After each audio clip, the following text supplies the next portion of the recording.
स्वागत है आप सभी का बुलेटिन में और खबरों के साथ मैं हूं प्रीति बिष्ट। सबसे पहले खबर अमेठी से है, जहां जमीन के विवाद में दो गुट आपस में भिड़ गए, मारपीट हुई और एक दूसरे पर धारदार हथियार से हमला हुआ है और इसमें कई लोग घायल हुए हैं। तो अमेठी से ये खबर है, यहाँ के संग्रामपुर का नेवादा गांव है, जहां दो पक्षों के बीच में मारपीट हुई है और ये मारपीट यहां खूनी संघर्ष में तब्दील हो गई, जिसमें कई लोग जख्मी हुए हैं, जिनको अस्पताल में इलाज के लिए भर्ती कराया गया है। तो जमीन को लेकर ये पूरा विवाद चल रहा था, जिसमें आज दो गुट आमने सामने आए और एक दूसरे पर धारदार हथियारों से हमला कर दिया है और कई लोग इस हमले में जख्मी हो गए हैं। तो जिन घायलों को अस्पताल में भर्ती कराया गया है, वहां की तस्वीरें आप देख रहे हैं। तो हर उम्र के लोग इसमें शामिल हैं, बुजुर्ग भी हैं, युवा भी हैं, महिलाएं भी हैं, जो इस पूरे हंगामे में घायल हुए हैं, क्योंकि ये जो विवाद था वो देखते ही देखते खूनी संघर्ष में बदल गया और जो तेज हथियार अपने साथ लेकर लोग आए थे, उन्होंने एक दूसरे पर हमला करना शुरू कर दिया और इस दौरान काफी देर तक ये हंगामा होता रहा।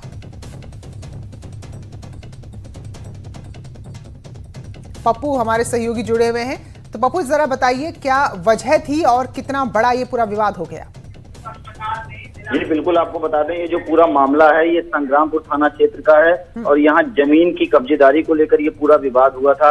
और जैसे ही मामला बढ़ा, उसके बाद मामले की गंभीरता को समझते हुए अमेठी पुलिस अधीक्षक ख्याति गर्ग भी मौके पे पहुंची हैं। और इसमें जो खबर आ रही है अभी कि इलाज के दौरान एक 55 वर्षीय बुजुर्ग की मौत हो गई है।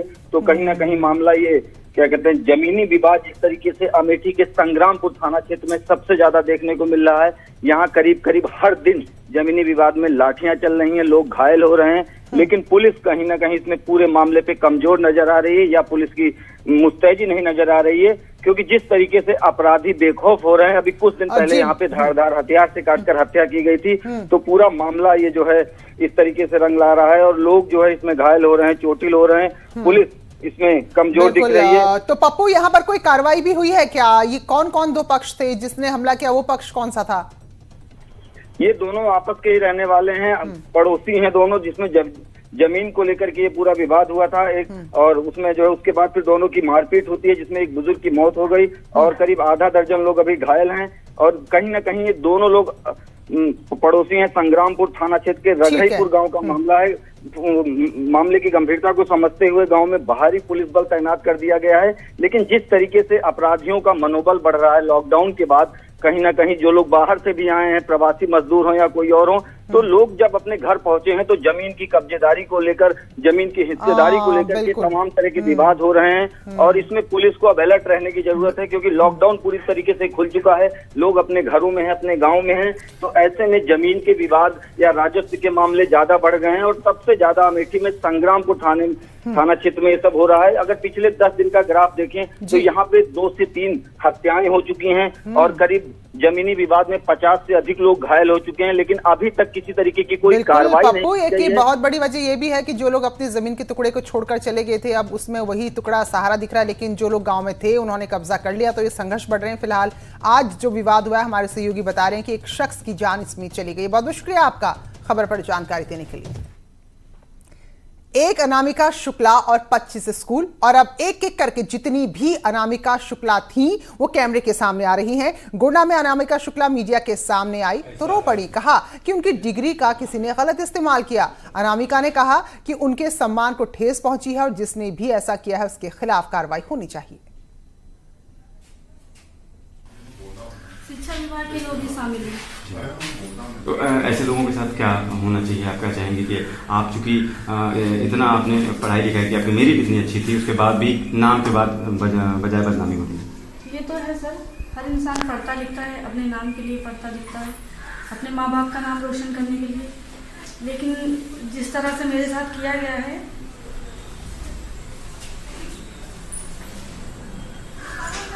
क्या चाहेंगे उन लोगों के साथ? क्या सरकार से निवेदन है कि वो हम लोगों को सामने लेकर के आए और मेरे साथ में आए। न्यूज18 से बात करते हुए अनामिका भावुक हुई हैं और उनका साफ तौर पर कहना है कि जो लोग इस सिंडिकेट में शामिल हैं उनके ऊपर कार्रवाई हो और अनामिका को न्याय मिले। तो त्रिपाठी, न्यूज18, गोंडा। और एक और अनामिका शुक्ला सामने आई प्रयागराज से और व्हाट्सएप के जरिए अपना इस्तीफा बीएसए यानी कि बेसिक शिक्षा अधिकारी को भेज दिया, जिसमें लिखा कि मां को दिल का दौरा पड़ा है, जिसकी वजह से वो अपनी मर्जी से त्यागपत्र दे रही हैं। इस्तीफे को लेकर किसी का कोई दबाव नहीं है।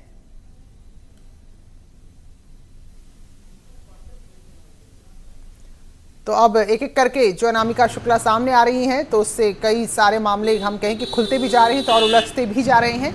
फिलहाल प्रयागराज की जो अनामिका शुक्ला हैं, उन्होंने अपना इस्तीफा भेज दिया है व्हाट्सएप के जरिए। हालांकि वो ये बात लिख रही हैं कि उन पर किसी तरह का कोई दबाव नहीं है, क्योंकि उनकी मां को बीमारी है, दिल का दौरा पड़ा है, तो इसलिए उनकी सेहत को देखते हुए वो अपनी इच्छा से त्यागपत्र दे रही हैं। अनामिका शुक्ला के शैक्षिक दस्तावेजों पर प्रयागराज के सोराव में कस्तूरबा गांधी आवासीय विद्यालय में कायमगंज फर्रुखाबाद की रीना सिंह नौकरी कर रही थी। रीना सिंह जिस शैक्षिक दस्तावेज को लगाए थे, न्यूज़ 18 ने सबसे पहले उसको दर्शकों को दिखाया था। अब न्यूज़ 18 के पास रीना सिंह के नियुक्ति पत्र हाथ लगा है, जो कि अनामिका शुक्ला के नाम से बना है। इसमें 29 नवंबर 2019 को अनामिका शुक्ला के नाम पर रीना ने नौकरी ज्वाइन की थी और उनकी नियुक्ति की संविदा तिथि 30 मार्च 2020 तक थी। अनामिका शुक्ला के नाम से एक इस्तीफा भेजा गया है, जो कि सोशल मीडिया पर वायरल हो रहा है। हालांकि इस मामले में बीएसए का साफ तौर पर कहना है कि उन्हें ऑफिशियल यानी आधिकारिक रूप से अभी कोई इस्तीफा अनामिका शुक्ला के नाम से नहीं मिला है। फिलहाल अब इस पूरे मामले में शिक्षा विभाग बड़ी कार्रवाई करने के मूड में है। कैमरा पर्सन संजीव मिश्रा के साथ सर्वेश दुबे, न्यूज़ 18। और वहीं मिर्जापुर में भी कस्तूरबा गांधी बालिका विद्यालय के सभी स्टाफ के शैक्षणिक प्रमाण पत्र और दस्तावेजों की जांच होगी। बीएसए का कहना है कि अनामिका शुक्ला नाम की महिला ने मिर्जापुर में 2017 में आवेदन किया था, लेकिन उसका चयन नहीं हुआ। वहीं अब मामला सामने आने के बाद इस पूरे मामले को गंभीरता से लिया जा रहा है। आया है कि 2017 में इस नाम की महिला ने आवेदन पत्र भरा था, किंतु उसका चयन नहीं हुआ था। ठीक है, और वर्तमान में कोई इस नाम की महिला कस्तूरबा गांधी बालिका विद्यालय में कार्यरत नहीं है और न ही उसको किसी प्रकार का कोई भुगतान किया गया। तो सर ऐसे में सर शासन से कुछ निर्देश मिले हैं सर आप लोगों को? नहीं, हमारे एसपीडी सर से ये निर्देश है कि जितना भी स्टाफ है कस्तूरबा गांधी बालिका विद्यालय का, उसके शैक्षिक जो प्रमाण पत्र अभिलेख हैं उनका सत्यापन करा लिया जाए। उधर बागपत में भी अनामिका शुक्ला के नाम पर फर्जी नियुक्ति का मामला सामने आया है। बड़ौद के कस्तूरबा गांधी आवासीय विद्यालय में 65 दिन से एक अध्यापिका अनामिका शुक्ला के नाम पर नौकरी कर रही थी, जिसके खिलाफ बीएसए बागपत ने मुकदमा दर्ज कराया है। बड़ौद पुलिस मामले की पड़ताल कर रही है और तथाकथित अनामिका शुक्ला की तलाश भी तेज कर दी है। बीएसए बागपत राजीव रंजन मिश्र ने बताया कि अनामिका शुक्ला की 65 दिन पहले नियुक्ति हुई थी, लेकिन उसकी तनख्वाह नहीं भेजी गई, जिसके बाद उनका अकाउंट नंबर वगैरह मंगवाया गया तो पता चला कि किसी दूसरे सरकारी स्कूल के जरिए उनके अकाउंट में तनख्वाह आई हुई है। जिस प्रकार स्कूल प्रशासन यहां संदिग्ध मान रहा था, तो उसकी जानकारी दी। इसके बाद अनामिका शुक्ला पर 420 यानी कि धोखाधड़ी का मुकदमा दर्ज कराया गया है।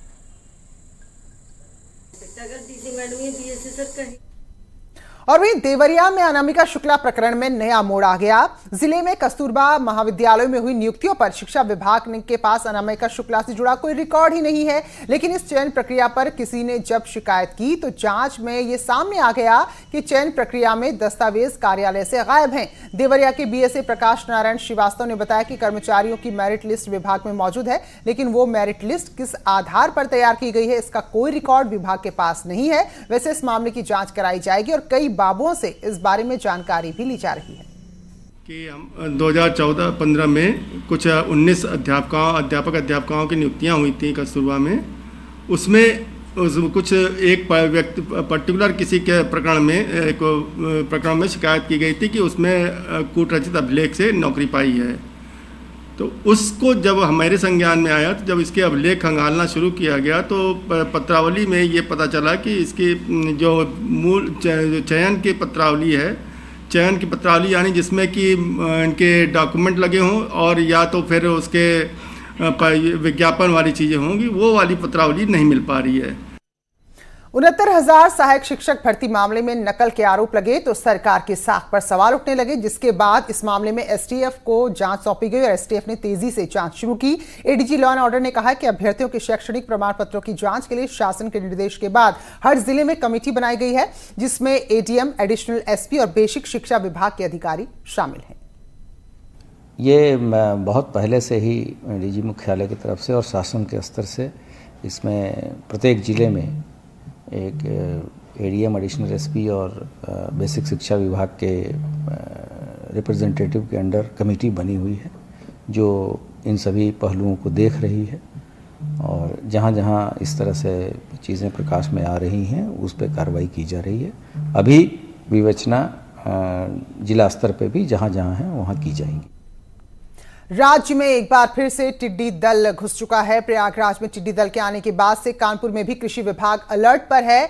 हम आपको बता रहे हैं और दो तस्वीरें दिखा रहे हैं कि प्रयागराज के यहां रीवा से सटे कोराव इलाके में किस तरह से टिड्डी के दलों ने हमला कर दिया है। और जो दूसरी तस्वीर है वो कानपुर की है जहां टिड्डियों ने फसलों को नुकसान पहुंचाने की कोशिश की, लेकिन उससे पहले बचाव की प्रक्रिया भी शुरू हो गई है। ढोल थाली लेकर और साथ में छिड़काव करके टिड्डियों को भगाने की कवायद जारी है। तो प्रयागराज और कानपुर दो इलाके की तस्वीर।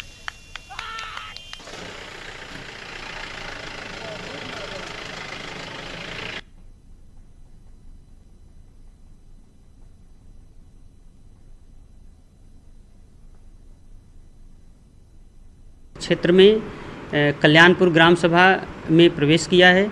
यह एक बड़ा दल है जो लगभग 2 किलोमीटर से लेकर के 8 किलोमीटर की एरिया में फैला हुआ है। जैसे ही हमारे विभाग को इस तरह की सूचनाएं प्राप्त हुई कि ये टिड्डी दल आ रहा है, हमारा कृषि विभाग, जिला प्रशासन की टीम पूरी मुस्तैदी के साथ सतर्क होते हुए निरंतर निगरानी करते हुए हम लोग लगभग 8 बजे के आसपास में उक्त क्षेत्रों में पहुंच गए हैं।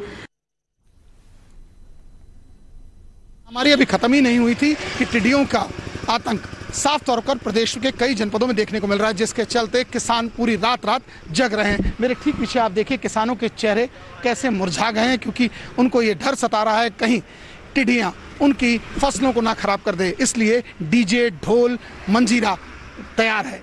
यहाँ तक कि अधिकारियों ने भी अपनी पूरी तैयारी करके रखी है। अब देखना ये होगा कि टिड्डियों का ये जो काफिला है कानपुर कब आता है। जर्नलिस्ट आशीष पांडे के साथ अमित गंझू, न्यूज़ 18 कानपुर। और अयोध्या में श्री राम जन्मभूमि परिसर में चल रहे रुद्राभिषेक का समापन हो गया है। राम मंदिर परिसर में 2.5 घंटे से ज्यादा ये रुद्राभिषेक चला। कुबेरी टीला स्थित शशांक शेखर के मंदिर पर महंत नृत्य गोपाल दास के उत्तराधिकारी महंत कमल नयन दास ने रुद्राभिषेक पूरा किया। इस दौरान उन्होंने कहा कि हम शिव की आराधना के लिए आए थे ताकि आगे निर्विघ्न कार्य हो।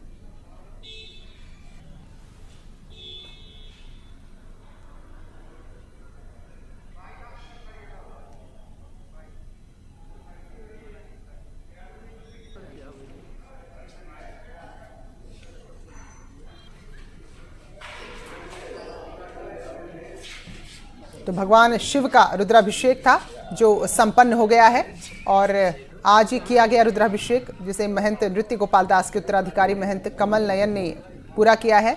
और उन्होंने कहा कि शिव की आराधना की गई ताकि जो भी कार्य आगे होने हैं उनमें किसी तरह की कोई रुकावट ना हो, कोई विघ्न ना हो। शिला पर भगवान शिव जी के स्थापित हैं, उनका हम लोगों ने विधि विधान के साथ अभिषेक किया।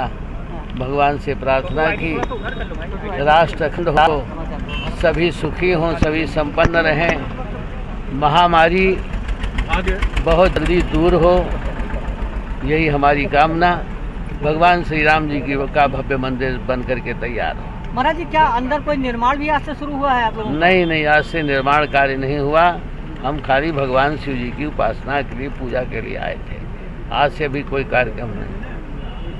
अब आगे महाराज, ये पूजा किस तरह की थी और किस तरह से ये भगवान शिव जी का अभिषेक था। अभिषेक माने स्नान विधि विधान से पूजा किया गया है, प्रार्थना किया गया भगवान सबको सुखी रखें, संपन्न रखें, राष्ट्र से महामारी दूर हो, राष्ट्र अखंड हो और भगवान का दिव्य भव्य मंदिर भी बनकर तैयार हो। और गौवंश की रक्षा के लिए योगी सरकार द्वारा उठाए गए कदम पर अखाड़ा परिषद के अध्यक्ष महंत नरेंद्र गिरि ने स्वागत करते हुए कहा है कि गौवंश संरक्षण के लिए राज्य के मुख्यमंत्री ने साहसिक फैसला लिया है। जो अध्यादेश लाया गया उसे देश का संत महात्मा स्वागत करता है, समर्थन कर रहा है। तो योगी सरकार गौवंश निवारण संशोधन अध्यादेश 2020 लेकर आई है, जिसके बाद अगर कोई गौ हत्या करेगा तो उसे 10 साल तक की जेल और 5 लाख तक का जुर्माना देना होगा। इस अध्यादेश से अब हमारी गौ माता का वध नहीं होगा। एक बार लोग डरेंगे, जिसमें 5 लाख का जुर्माना और 10 साल की सजा है। तो अब हमारी गौ माता उत्तर प्रदेश में बिल्कुल सुरक्षित है। इसके लिए आदरणीय मुख्यमंत्री जी को हम सब संत महात्माओं की तरफ से धन्यवाद आभार व्यक्त करते हैं। साथ में ये हम मांग करते हैं कि सभी प्रदेश की सरकारें, जिस तरह से उत्तर प्रदेश सरकार ने गौवध निवारण अध्यादेश लाया है, वही तर्ज पे सभी प्रदेश सरकारें लाएं और हमारी गौ माताओं की रक्षा करें। तो देश के अगर हम राज्यों की बात करें तो देश भर में अलग अलग कानून हैं गौवंश की हत्या को लेकर, और फिलहाल उत्तर प्रदेश में इस कानून को और ज्यादा सख्त कर दिया गया है। कानपुर में राज्य मंत्री नीलिमा कटियार का विरोध हुआ है। वो यहां पर सैनिटाइजर और मास्क बांटने गई थी, तभी ग्रामीणों ने विरोध करना शुरू कर दिया, नारेबाजी करने लगे। तो मछुआ नगर का ये पूरा मामला है। ग्रामीण इस बात से नाराज थे कि उनके इलाके में पीने का साफ पानी तो मिलता नहीं, जो हैंडपंप है वो खराब है, और सैनिटाइजर और मास्क बांटे जा रहे हैं जिसका कोई मतलब नहीं जब तक कि उनको पीने का साफ पानी नहीं मिलता।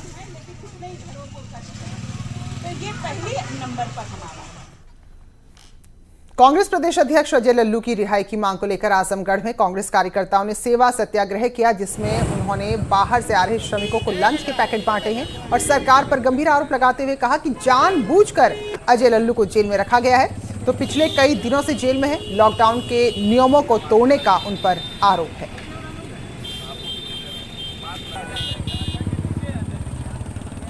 स्वागत है ब्रेक के बाद, और अब आपको तस्वीरें दिखाते हैं मुरादाबाद के डियर पार्क की, जहां वन्य जीवों का बुरा हाल है। ना तो उनको समय पर खाना मिल रहा है, ना ही और भी जो उनको सुविधाएं चाहिए होती हैं वो उनको मिल पा रही है।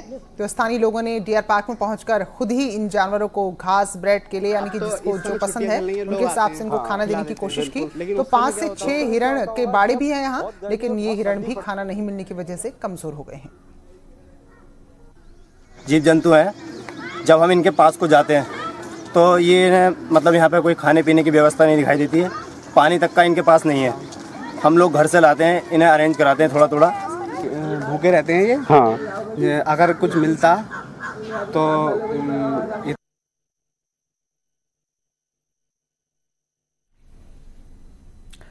रास्ते पर कीचड़ है या फिर कीचड़ में रास्ता, ये तय करना आपके लिए मुश्किल हो जाएगा। ईटा की तस्वीर आपको दिखाते हैं, यहाँ के कोरिना गांव की। सेक्रेटरी और प्रधान की मिलीभगत ने लोगों को कीचड़ में जीने पर मजबूर कर दिया है।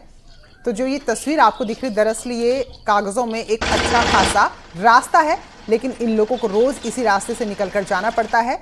तो कागजों में इस पे पैसे भी खर्च हुए और एक चमचमाता रास्ता है, लेकिन लोग परेशान हैं कि आपसी मिलीभगत करके यहां पैसा डकार दिया गया और रास्ता कीचड़ से भरा हुआ है।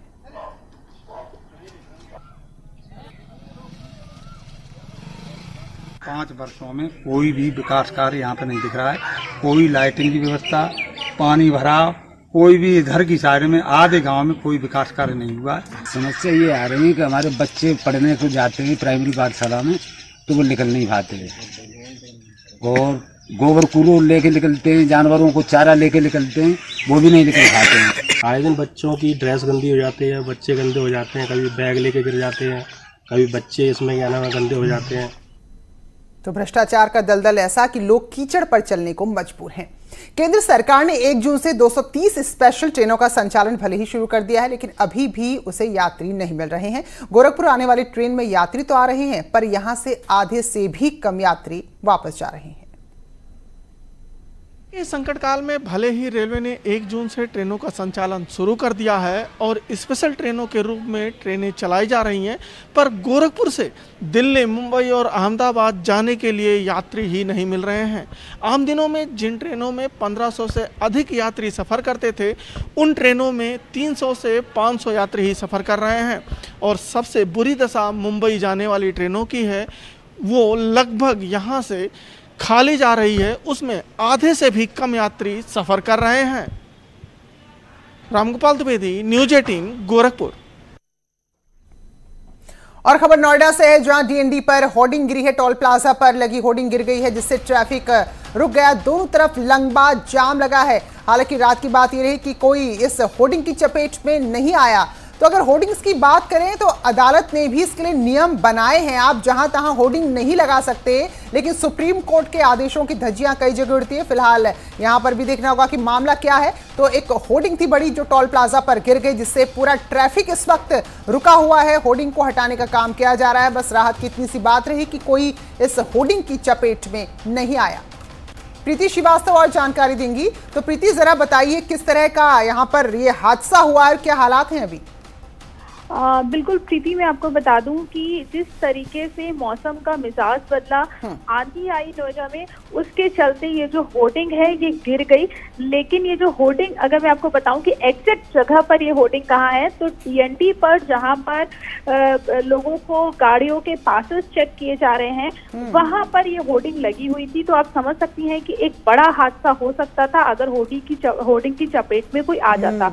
और नोएडा से जब हम दिल्ली की तरफ रुख करते हैं, जब हम नोएडा से टीएनटी होते हुए दिल्ली की तरफ जाते हैं, तो उससे नोएडा की तरफ, नोएडा वाली साइड पे ये होर्डिंग लगी हुई थी। और खास बात ये थी कि ये जो होर्डिंग है ये पूरी जो नोएडा दिल्ली की जो सड़क है उस पूरी होर्डिंग पे लगी हुई थी ऊपर। तो आप समझ सकती हैं कि अगर ये हादसा होता, इसकी चपेट में कोई भी लोग या कोई भी गाड़ी आ जाती तो एक बड़ा हादसा हो जाता। लेकिन शुक्र यही रहा कि अभी कोई बड़ा हादसे की खबर नहीं आ रही है, क्योंकि अभी यहाँ पे इसकी चपेट में अभी फिलहाल जो होर्डिंग है उसको उठाया जा रहा है। तो अभी यही है कि अभी इसकी चपेट में कोई नहीं आया है। ज्यादा अपडेट अभी पुलिस प्रशासन की तरफ से दिया जाएगा। फिलहाल अभी पुलिस प्रशासन ने कोई अपडेट इस पे नहीं दिया है। प्रीति, तस्वीरें आ गई हैं और ये दर्शक भी हमारे देख पा रहे हैं। मौसम अभी बदला है दिल्ली एनसीआर में, और तेज हवा की वजह से जो टोल प्लाजा पर एक होर्डिंग था काफी लंबा सा, वो सड़क पर गिरा है। लेकिन राहत की बात ही रही, क्योंकि वैसे भी मुश्किल समय अभी चल रहा है कि, लेकिन यहाँ पर कोई हताहत नहीं हुआ। ये बहुत बड़ी राहत की बात रही। लेकिन इससे ट्रैफिक रुका था क्या प्रीति? किसी तरह की कोई दिक्कत यहाँ पर आई थी? बिल्कुल प्रीति, मैं आपको बता दूं कि ट्रैफिक बिल्कुल रुका है, ट्रैफिक जाम हो गया है। क्योंकि एक तो बिना पास वाले लोगों की भी एंट्री का एक इशू हमेशा से टीएनटी पे रहता है, पास चेक किए जाते हैं, तो उसकी वजह से भी यहाँ पे जाम लगता है। और दूसरी आज बड़ी बात ये रही कि ये जो होर्डिंग गिर गया है, होर्डिंग की वजह से भी जो गाड़ियां हैं वो अब वहां से नहीं निकल पा रही हैं। तो उसके लिए रास्ता चेंज किया गया है। तो उसको लेकर भी जब कोई भी रोड डाइवर्जन किया जाता है तो उसको लेकर भी ट्रैफिक ऑटोमेटिक ज्यादा बढ़ जाता है। तो इस वजह से भी यहाँ पे वहाँ पे टीएनटी पे इस समय ट्रैफिक को लेकर सुचारू करने के लिए हालांकि ट्रैफिक पुलिस और जो पुलिसकर्मी है वो वहाँ पे लगे हुए हैं। लेकिन अभी अगर मैं बात करूँ तो अभी वहाँ पे स्थिति ट्रैफिक को लेकर ट्रैफिक है अभी टीएनटी पे। जी ठीक है, बहुत बहुत शुक्रिया प्रीति आपका। तो एक होर्डिंग गिरी, नुकसान नहीं हुआ, इससे ये बहुत बड़ी राहत की बात है, क्योंकि बड़ा हादसा हो सकता है। लेकिन फिलहाल ट्रैफिक इससे प्रभावित जरूर हुआ है। बहुत बहुत शुक्रिया प्रीति आपका। इसी खबर के साथ इस बुलेटिन में इतना ही, आगे भी खबरें जारी हैं।